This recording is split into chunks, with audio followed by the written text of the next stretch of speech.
It's Divas That Care Radio. Stories, strategies, and ideas to inspire positive change. Welcome to Divas That Care, a network of women committed to making our world a better place for everyone. This is a global movement for women, by women, engaged in a collaborative effort to create a better world for future generations. To find out more about the movement, visit divasthatcare.com after the show. Right now, though, stay tuned for another jolt of inspiration. A strong, positive sense of self-esteem is your first step to anything you wish to accomplish. Yet too often, when we attempt to leave our comfort zone, we have the chorus of our inner critics inside our heads, the itty-bitty shitty committee, as I like to call mine, whispering self-sabotaging doubt and untrue trash talk in our ear.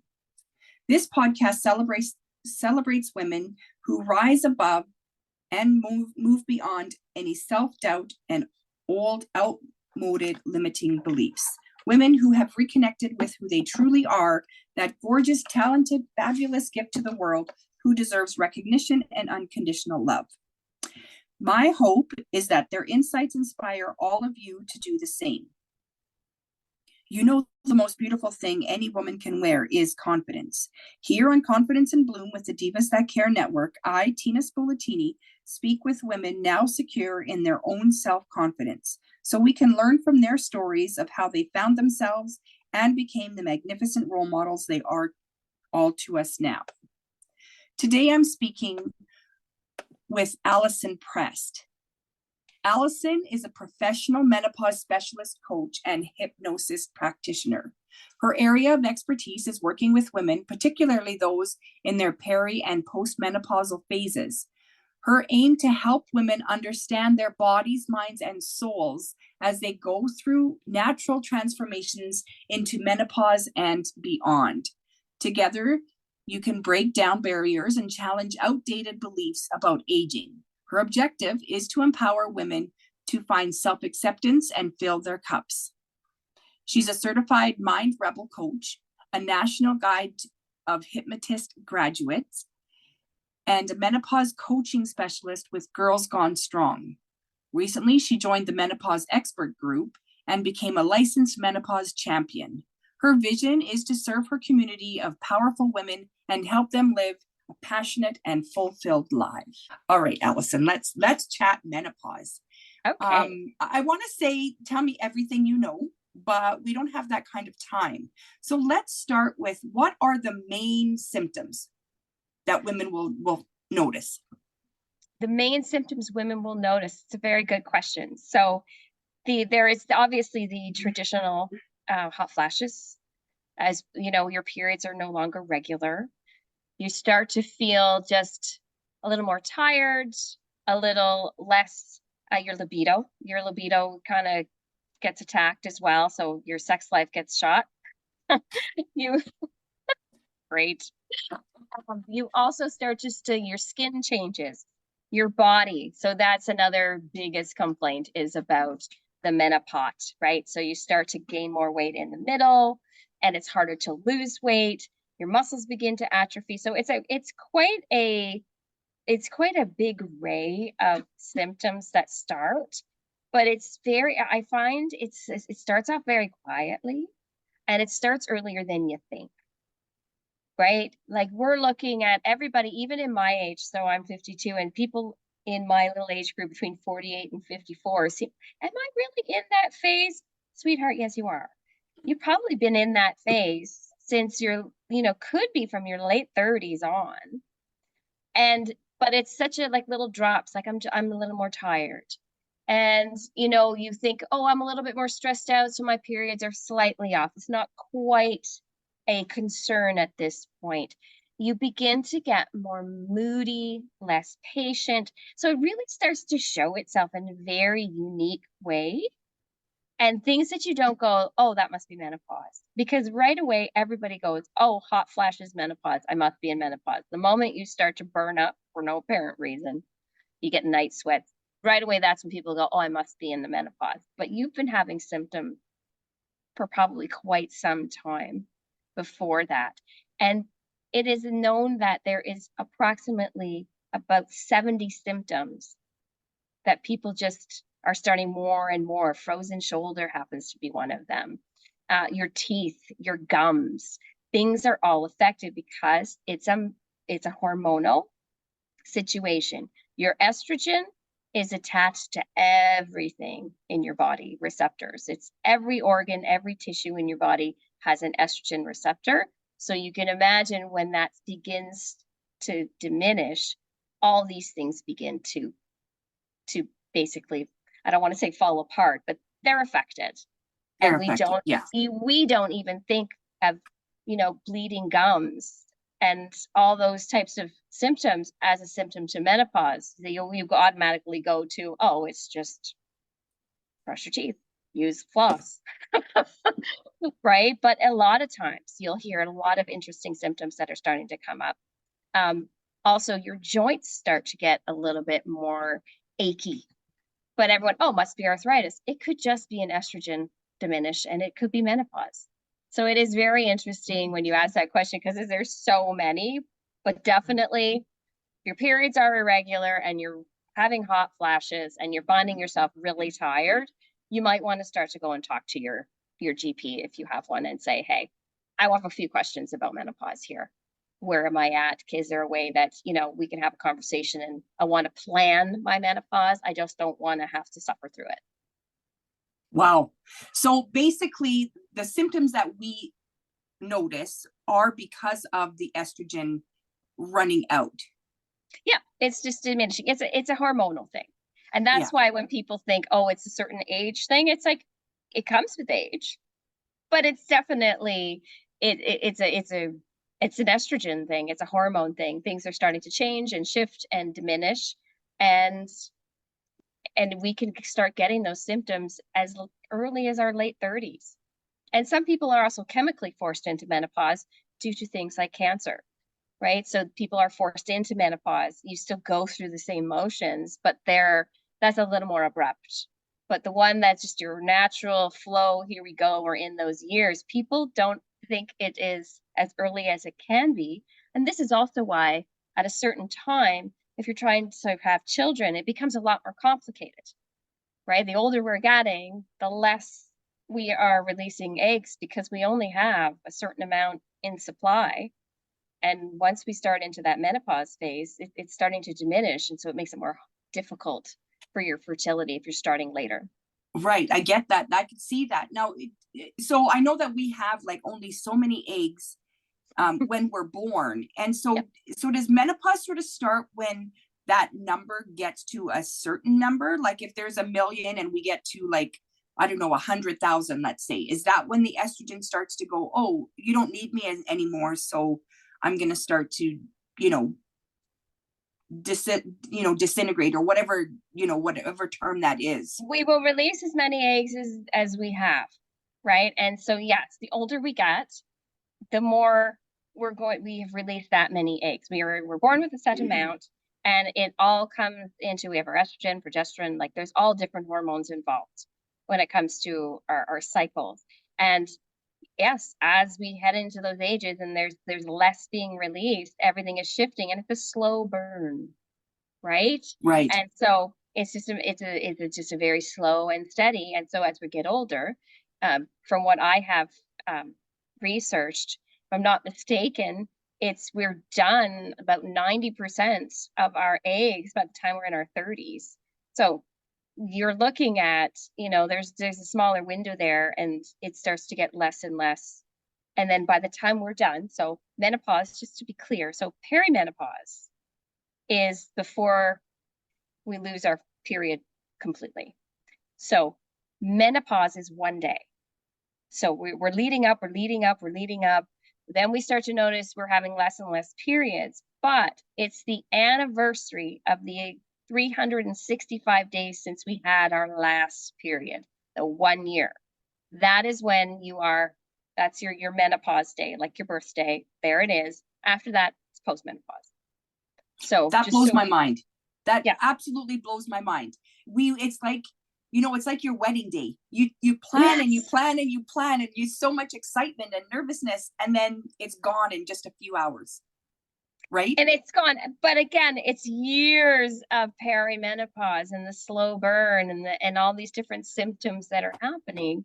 And it can be very disruptive in our lives because we really do have all of these different, like hot flash, or just getting more anxious, getting more depressed, just things that we were able to handle before just seem so much of a bigger issue. And we're also still supposed to child rearing. I know I take care of my parents. So, right, we're still trying to function as we would, but we're trying to go, why does this feel so different? Why is this so much harder? And it really is all of these symptoms of going into your menopause. And you will spend a third of your life in a menopausal state, whether it's peri or post. So that's why I was like, well, that's a long time. That and is, nobody, well, it can and be, nobody right? talks about it. And Yeah. it's been just recently that you're seeing more and more interest in this area because more and more people are asking these questions. And it really is a complete shift in our life. We change. And for women, we have to remember our menstrual cycle is also part of our identity.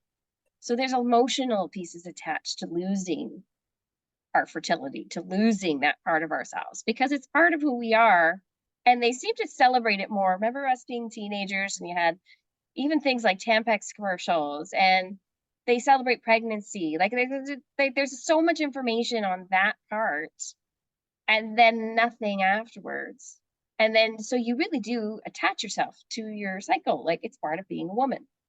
And then I find with media and the way the world seems to be messaging over generation and generation is menopause is a secret. It's the change. It's don't get old, don't get older. And you almost like feel like you put on a shelf, like you've had your time. It's, you're no Right. And I longer think useful. exactly. And I think that that's why, like, it's a negative thing for women, right? Like to go through the change. And I'm coming to my mind is the Golden Girls, when Blanche thinks she's pregnant, right? And then when she realizes that she's no longer, able to get pregnant, she thinks her womanhood is over. Yes. Right? Yeah. And really, it's not about that. Now it's like you have less to worry about.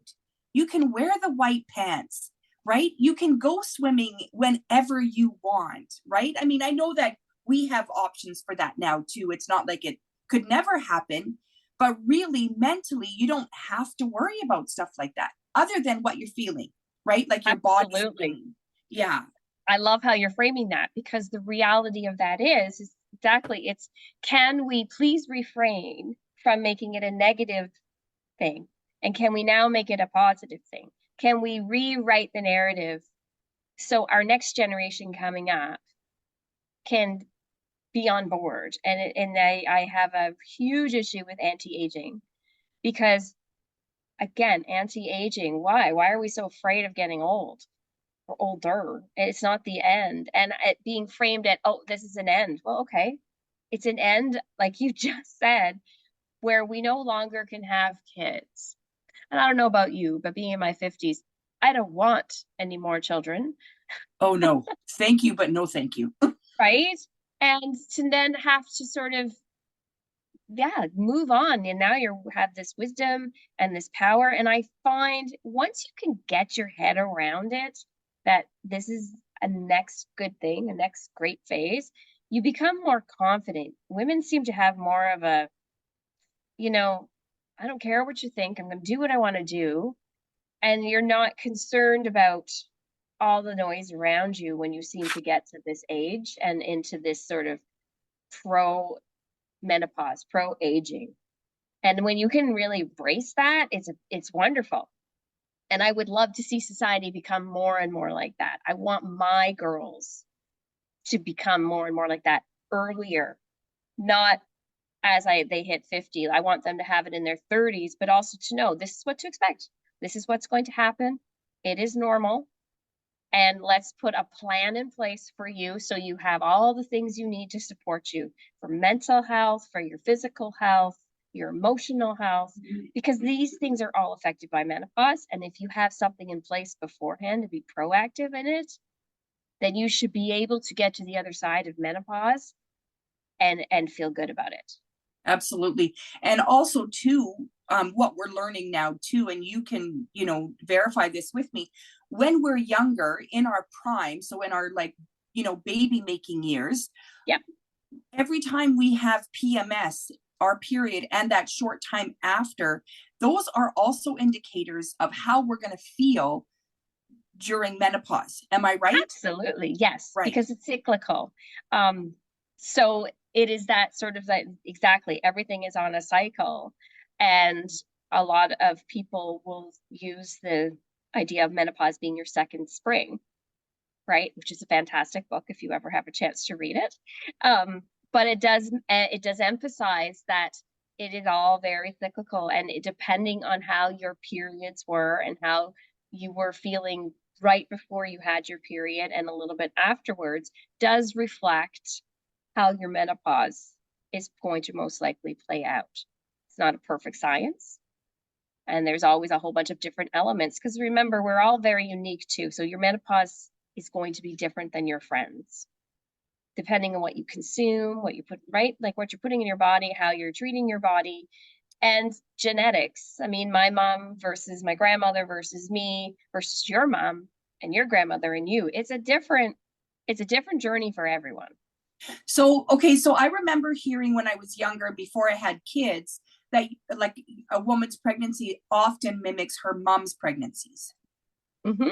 Right? And so do you think that it's kind of the same when it comes to the menopause? Because my pregnancies were very similar to my mom's, the little bit that she could, I don't know if it was remember, but, it was 20, 30 years later. So, I mean, she kind of had to forget something, right? But at the same time, like, it was very similar to what she remembered. Would you think that menopause, or would you, like, has it written anywhere that it's similar to our parents? I mean, I know food is different, like the food we eat is different, and yeah, there's many things that like I do that's different from what my mom did, but it should be somewhat the same. Am I right? I think it's a benchmark, right? I would more look at your family history as a benchmark, like anything in your health, right? Your doctor wants to know what your parents have, so they can kind of get in front of something to say, oh, this runs in your family, so this would make sense. I would say it's a benchmark, but I wouldn't say that it's going to be identical because of outside factors, because of the environment. Our parents grew up very differently than we did, from, like you just said, from food to activities, even to what they're exposed to, versus, we grew up in a generation where our parents smoked in the house. So did they. We don't do that now. Do you know what I mean? Like, there's so many different elements that will, and choices I make versus choices my mom made. But I like the idea that it's a benchmark. Like, for me, it's sort of like, what was it like? And how long did it last?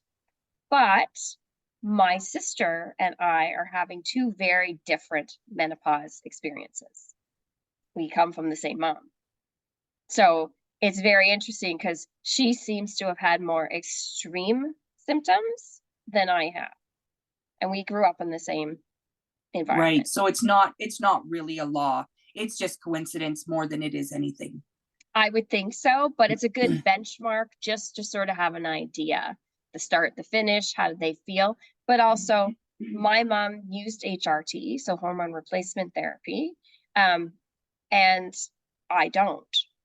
So again, my experience is going to be very different than my mom's in that way. Okay, so did your mom use the HRT because her doctor suggested it? Or yes, because it was of her symptoms? So yeah, my mom was offered that too. And she's like, no, I don't need that. I'll go through this naturally. Right now, I don't really know what her symptoms were. I remember her sleeping a lot. Yeah. Right. But I mean, that was, she was also working 2 jobs. So, obviously she was tired. Right. Exactly. Right. And again, I think it was just, it's a generation thing and what you're going to be offered. Right. Versus every generation is different, and more science and knowledge that we get on all of these different things is the more, you have like, oh, okay, you could do this instead of that. But my mom and that generation was very much, oh, you're this age, you're going through menopause, here's your HRT. It was almost like that's just what you do. Okay. And Wow. she was fine. She got to the other end of it. She said it didn't really phase her much. She never had any negative reaction to it. And you know, she's in her late 70s now. And Right. she's good. I mean, for on my own sake, I don't take HRT because I'm not a candidate for HRT. Again, we have more knowledge and I can't take a HRT. So I was like, okay, what can I do? And so I just do my own, I work with what I can do. Okay, so tell us then, what is that? What can we do to like ease the symptoms, or at least make it not so difficult to handle? So there's lots of different things that are out there now.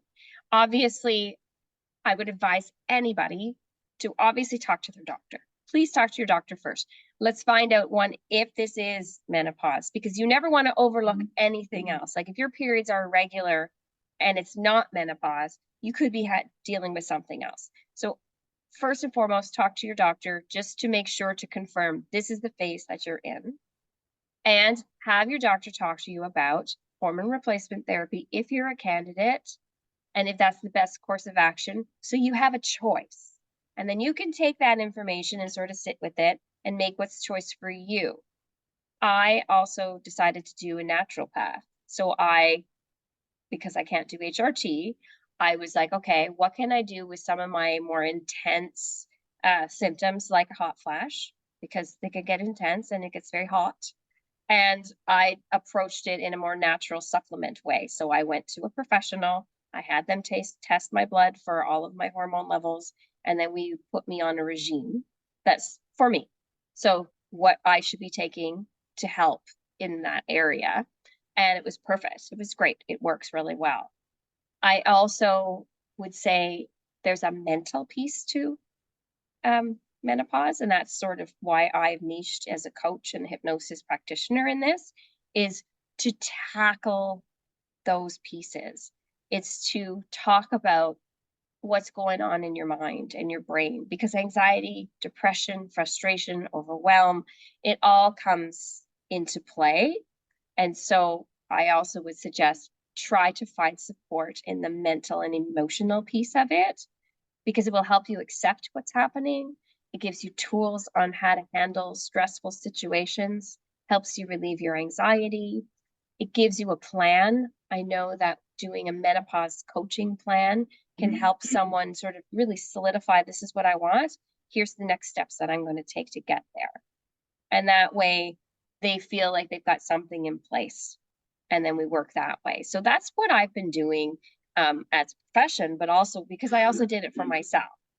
I didn't know what to do, so that's why I sort of pieced things together. I used hypnosis therapy. I'm using a natural path, and it seems to have helped me get to a point where I'm very acceptant of what's happening. And if I can accept it, it helps me sort of like, okay, this too shall pass. I will get to the other side of it, and also to feel good in my skin and not listen to the noise anymore. And that's sort of that you need support. Talk to friends as well. There's a lot of us going through it. It's also nice to know in your community, like, oh, hey, you know what? I do that too. Sometimes just having a chat with a circle of friends helps you feel like, oh, and share, right? They can also share what they're doing. It really is a time when I think women have to come together to support each other and really start talking about it. And that feeling of, oh, I'm not alone in this is a great feeling. So that's sort of tips, I would say. And again, if you already have a therapist, talk to them as well and say, hey, could this be a menopause thing? And can we work on this? Can we talk about this? And it really it's a game changer when you don't suffer in silence. And if you're not saying anything, nobody knows. Yeah, that's so true. And like you said, like, it's kind of one of those secrets, right? Women we have it in our brains that you're not supposed to talk about it, right? Yeah. Luckily for you, I want to talk about everything, right? So why should we sit in silence when we are like, there are so many women in the world that are going through this, Yes. right? Why do we need to suffer alone? I share my thoughts, my symptoms. Will tell almost anybody, right? I mean, obviously I won't sit at a table of men and say it because, well, they wouldn't understand it, right? Depending on the man, right? Right. I also don't shut the door on the idea that our partners in life potentially would like to understand and know more why their partner happens to be potentially just shifting and changing, because that's another thing is in our relationships, everything is affected when we're not in a good space.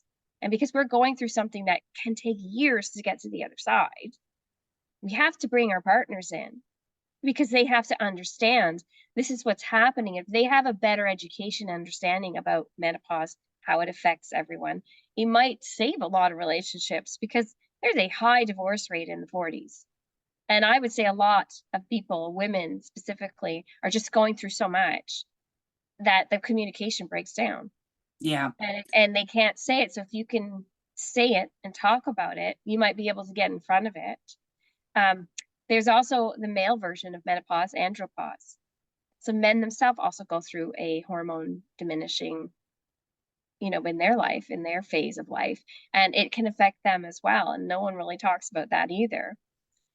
So men can go through a menopause, but it's called andropause. Right. So is that like the midlife crisis that everybody always talks about men go through? Like, I always think that that's their menopause. Ours is more physical, right? Theirs is more mental. They definitely have a mental piece to it, but they have a physical because their testosterone starts to diminish as well.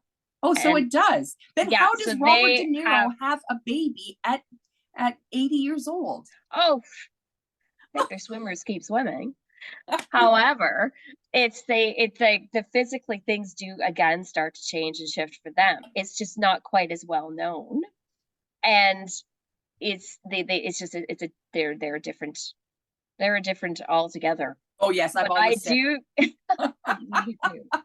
They're a breed of their own. Yeah, they are a breed of their own. But at least if you can open up the conversation with partners, just to say, hey, this is what could be happening. And maybe more men that know about it and know more symptoms, I would think that maybe they can also approach their partners and say, hey, I've been curious about this and I've been doing my own research. Have you asked your doctor about this? To kind of like sort of that gentle way and saying like, I'm really concerned about you. I'm concerned and I'm curious. So I've done a little research and, these seem to be symptoms.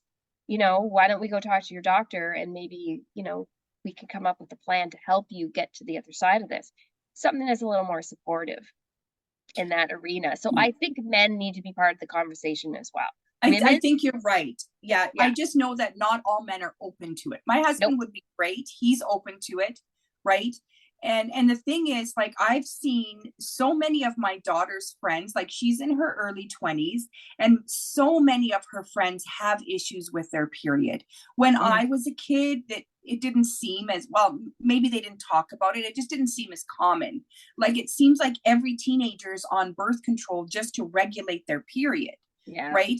Now that tells you right there's something in our world that is affecting these young girls. Right. And I mean, I know that that's a conversation on its own. So we're not going to go there.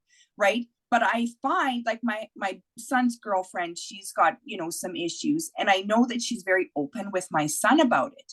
Right. And so it makes me proud to know that he's, he might not understand it, but he's accepting of it. And so, it makes me, sort of, I guess, feel a little proud to the point where when she starts going through what I'm going through right now, yes, if they should be still together, of course, then he'll be open to learning more about, what she's going through and how he can help her.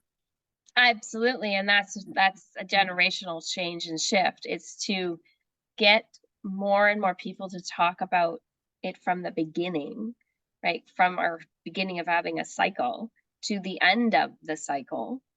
So the more we talk about it, the more natural it becomes, and bringing men into the conversation helps them be more open-minded about it, because they have to be able, if they're choosing, you know, to have a female partner, they have to understand that there's a beginning and end of periods. This is how it's going to run. They need that information. Even as women, we learn more in school about menstruation. We don't learn about the end of it. I don't ever remember learning about menopause in school, going through, you know, health education when we did our health piece in No, gym. and our Nothing. moms would call it the change, but not until they started to go through it. So we were adults, right? But I you never also heard think to about yourself, getting your period is also a change. right. I mean, you right. go from not having it to then not having it again. And Yeah. it's there's just doesn't seem to be a lot of people talking about that piece of it when we were young. So it's nice now that with the next generation, because we're talking about it, they're going to talk about it, and hopefully they'll even talk about it sooner to their even younger, right? To say like, yes, wow, you know, you're going to get a period, and at some point in time it's going to stop. And this is all the things you're going to go through, and here's all the information that you can have. And let's keep the door open to have this conversation. And it will affect generations that hopefully we won't be having these conversations anymore, because we won't have to, because it's just going to be part of everyday life. Right. It's going to be common knowledge, common discussion. Right. Exactly. Yeah. I mean, not that you want it part of your daily life, but at least, you know, everyone is open and knows what they need to know, you know, and like you said, every woman is different, right? Mm-hmm. Like, I don't really consider my symptoms to be that serious anymore. Like at the beginning, I used to get hot and cold flashes, right? And I thought, is this possible? And so I asked my doctor, and she's like, oh yeah, it's very seldom that you hear cold flashes, but I would get them always when I would go to bed, right? As soon as I would get comfortable, and all of a sudden I would be freezing, like teeth shattering. I'm like, and that was not my normal. I mean, I was always cold. Now I'm not cold at all. I haven't worn socks for years because I just can't get cooled down, right? But at the same time, like, the cold flashes were like, I was like, I think I'm dying, right? I mean, it wasn't painful, but it was so drastic, you know, and I would curl up to my husband and like, you need to warm me up. And he's like, Tina, you are on fire. Yeah. Right. Like, and yet I feel freezing. Like I'm frozen, right? Like I just walked out of an ice box. So that was probably the most severe. I mean, I did go through a little bit of depression, right? Mm-hmm. Because of it's that time of your life, right? And so what do? They, you know, they put antidepressants in you, right? Yes. So I think even like the medical system has to learn more about it, or at least they have to be more open. Yeah. Yep. Yeah. Like they have to be more open to offer to me programs and support that's not just the HRT, and to just be like a little more open-minded about, you know, having on their list, like what dietitians, what naturopaths do you have? Do you have a list of therapists that work with this? Like, it would be nice if there was more resources at the tips of their fingers, that when these things happen, they can say, here you go. Here's who we suggest. So women just go, oh, okay, perfect. Thank you. Like, you can, you know, leave with a list of people to contact and not feel like, okay, my doctor says I'm going through perimenopause, but that's it. Like, yeah, like so what is that exactly? Right? Like, I remember the first time I heard that term, perimenopause, I thought my aunt made it up. Right? Like, I really thought she's just saying that so she gets, you know, attention or pity or something. Right? I really didn't believe it. And then over the years, I was like, oh my God, it's a thing. Mm-hmm. Right? And then when the doctors told me, I was like, okay, well, so this is a real thing. And then I understood, you know, I mean, the 1 day of menopause, I mean, I learned that just recently from you, right? Yeah. And I was like, whoa, it makes sense, right? Because everyone says you have to miss a period for a full year, right? Yeah. And so I'm like, okay, well, that makes sense, I guess, but That's just that one day. And then you're post-menopause. Then you're So what does postmenopause. that mean? Right? Like, really, what does that mean? What does post-menopause mean? Other Well, than we no longer get you're a in a period? menopausal state. You're no longer able to have children. You no longer have a period. It also means that some of your symptoms will diminish, but some of them will stay. And you sort of have to now learn and adjust. It's almost like a new normal, right? Because some women find, oh, the hot flashes are gone, but there's just other little nuances that are unique to you that will probably stay. And you have to, again, that's why we work on the whole mental acceptance piece of it, is now how do we create a new normal for you? And that new normal can be wonderful and fantastic. Grieve the loss of your fertility, absolutely. But now let's move on here and embrace all the other things. And sort of like that whole idea of, replanting a seed on your limiting beliefs in regards to aging and no longer having your period, and the self-acceptance that I now have a new normal, and you can adjust and work with it. And Okay, so that's, postmenopause is just, you have no more period. And I'm like, to me, that doesn't sound like a bad thing. oh, trust me, especially because, like during menopause, they're so inconsistent. And I had a couple years there where, like, I'm not leaving the house. Like, Yeah. it's that time of the month, I am staying home because I was like ruining all my clothes, right? Yeah, exactly. But okay, so now that we're in that menopause stage, where are your clients fitting in? Are they in the perimenopause state or are they postmenopause? I deal with both. I work with both areas, right? Because the perimenopause state is obviously, because I find a lot of my clients in that arena, they are struggling because they're working with the idea of like, oh, okay, everything is changing and shifting and I'm hot and I'm gaining weight and my skin changes, and they're dealing with the full change and they haven't accepted it yet. And so that's where it's like, okay, let's work on, your menopause plan. Let's work on how we can tackle these symptoms in a natural, organic arena. And let's, just talk about these things and get you to that place of peace. Usually when they get to that place of peace and then they no longer have a period, right? They shine on the other side of it. The postmenopause, usually that client is, they never really got the support and help in the peri, right? And so because this is such a new thing happening, having menopause coaches and all this information that's coming out, it's like those are the ones, like, I haven't had my period, but I'm still frustrated and I'm still having, I'm dealing more with, they deal more with the, okay, I'm getting older. And as we get older, we have to become to an acceptance in our life that our life in front of us is shorter than the one behind us. And it's more the acceptance of what I bring to the table. And do I still have value? And how can, because and depending on when you lose your period fully, I mean, you could be in your early 50s, like there's a lot of life in front of you. But if you sort of feel that, like, okay, now what do I bring to the table? What do I do? Or a lot of times in that arena as well, you get people who go, you know what? I've done all this. I need to work with someone who's going to help me achieve my next phase goals because I don't want to do this anymore. I only have this much road ahead of me, and I'm going to make this road ahead of me the best I can be, and I need support in that. How do I make that happen? Let's work on my limiting beliefs. Let's work on replanting the seed and bringing back my confidence and helping them make those plans.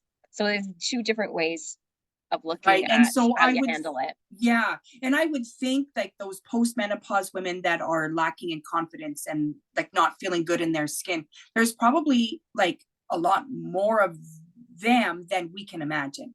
Am I right? Absolutely. Yeah. I mean, in what you do as well, right? It's just feeling good in your own skin and what you have. And it's a lot of rewiring because we've been living in a anti-aging society for so long, and it really is embedded in our subconscious mind. And we don't know where sometimes it might even come from, but it's to try to like dig the weeds out there. Let's weed out your garden and build another one. And let's build it now that you also come with wisdom. You come with just so much more life behind you. Why not be confident? Well, and why, okay, so this is a whole new conversation, but I need to know why women allow, like, what's going on in their body to diminish their confidence out in the real world. Like, I don't feel good. I feel sad. I feel depressed. I get that. But why do we allow that to take our confidence away? We're still the same people. I know. Right? I mean, don't get me wrong. I suffered with the same issues. Like, I want to hide. I want to stay, and COVID didn't help, but I want to stay inside. I don't want to be out in the world. But is that menopause, or is that just mental health? I would say a lot of that is mental health. Yeah. And again, just how we've been brought up and taught, and all of the outside influences that slowly picked away at us. And then again, you add that whole change in menopause thing, and that just makes it just bigger. Yeah. And also accepting that you are getting older and that you are changing, and you cannot look 20 when you are 40, nor should you. And that, I love that you added that, nor should you, because you are 40. It doesn't matter what you do to your body, you are still 40. I know, it drives me crazy, that whole world of, it's like, you know, and just like, even so, when I first started as a menopause coach, because I am going through menopause, I remember the first thing you always seem to Google when you look up menopause is always weight loss. Have the body you had in your 30s, 20s, and 30s. Do this, do that. And I'm like, why do you think that us in menopause are continuously trying to strive to still be 25? You know, I was 25 and it was great, but I'm now 52. Right? I don't need to be 25 anymore, and I don't want to be. And so I don't want that to be the first thing that continuously pops up when women, because then it just drives home that anti-aging thing again. You Google menopause and a whole bunch of different, and it's not supplements that supports the symptoms. It's supplements for weight loss. It's a completely new, like, it's beware of something that's stamped menopause friendly and supports menopause, because not all of it does. It's a money maker now, right? It's like the whole thing, like, it says organic, but you know, on certain products, but no, that's actually just the name of the company. So there's this thing now too, that because menopause is a new thing that's coming up, you stamp the word on it and people will buy it because we're desperate, because we're like trying to hold on to something that we should actually instead learn to accept and let go and move into the next phase, feeling, thank you very much, you served me well, I'm good, but I'm good over here now too.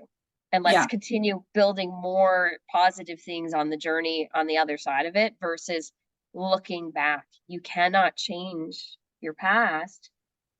You have to live in the present, but you can definitely strive to have a confident and positive future. And it's all with your mindset as well when it comes into menopause and mindset.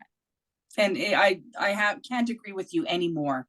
I mean, I'm not finished with my menopause yet, but I think I'm close, but I have said that before. And I have said in my past, menopause is hell. Like, it is not easy, right? Now, I think I'm near the end. I hope, right? So I'm not feeling as yucky as I was feeling, like, 3-4 years ago, right? But at the same time, I'm glad I'm done, like the worst part, right? I'm glad that part's over.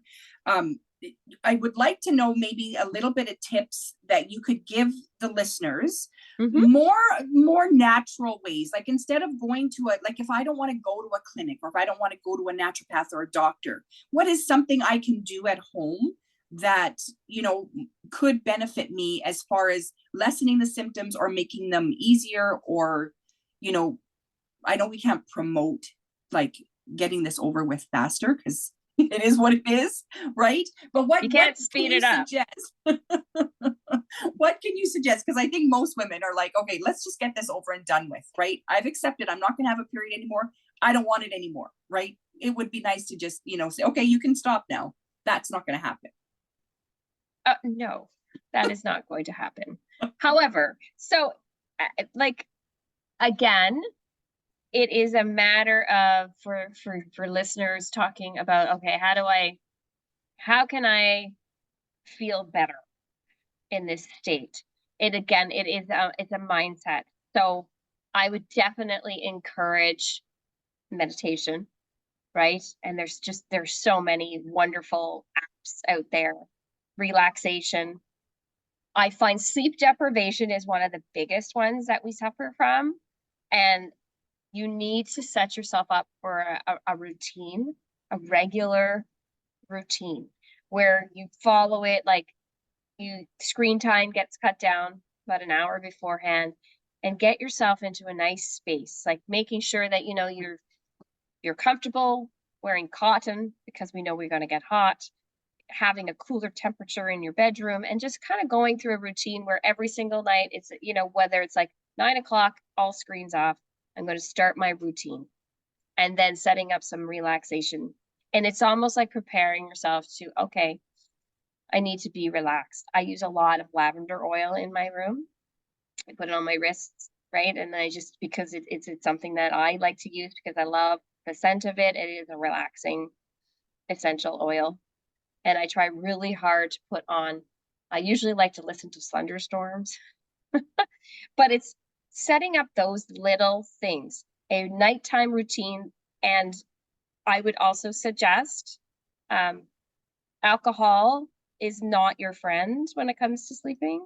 So there's another little thing to sort of little tip on sort of to look at alcohol consumption as something as a treat versus something that is going to help you relax, because in the big picture, it does not. It's going to disrupt your sleep.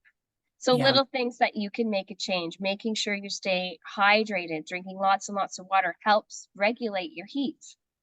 That's a very natural way to help regulate your heat. Also making sure you get, you know, vitamin D in your life. I know living here in Canada, we have those longer nights and it's cold, but it's to make sure you have vitamin D in your life because that also helps your mind. It helps, right? It's helps with depression and sadness. And so those are symptoms of menopause. And that's a quick and easy thing to sort of add into your dietary supplements. You can get vitamin D anywhere. As well as move your body any way you feel comfortable with. I am a fitness professional as well, but my attitude with menopause and movement is find something that brings you joy when it comes to movement. If you like to go for a walk in the woods, go for a walk in the woods. If you like to do CrossFit, do CrossFit. But they're two very different ways. Like they're so extreme. There's not one size fits all, but move your body in a way that makes you feel good on a regular basis. You should be moving, well, you should be moving every day. And that is, again, it's going to help you to connect. The more when you move your body, when you think about it, it helps you connect to your mind. It's a mind, it helps clear your mind. It's a great way to sort of get all that, you know, frustration out of your head when you're moving. It also helps you sleep. It helps maintain muscle and, you know, it builds muscle. It helps with your bone density. So all these things go along with menopause, that muscle atrophy is faster, we lose our bone density. So those are other tips to kind of just whatever feels good in your body, do it when it comes to movement. Cut down on alcohol, drink lots and lots of water, and come up with a nice, solid bedtime routine that you can stick with it and make your bedtime routine almost like a mantra, right? Like something that it's like you're going to make that space into someplace you want to sink into and bring in meditation into your life, or even just some really lovely, relaxing sounds if meditation's not your thing. But start doing those little things. And I would always advise talk to your female friends, create a conversation so you can know where are you at, how are your symptoms, and really open up that arena for them yourself to have a little bit of just a natural support group. You don't have to pay for that, right?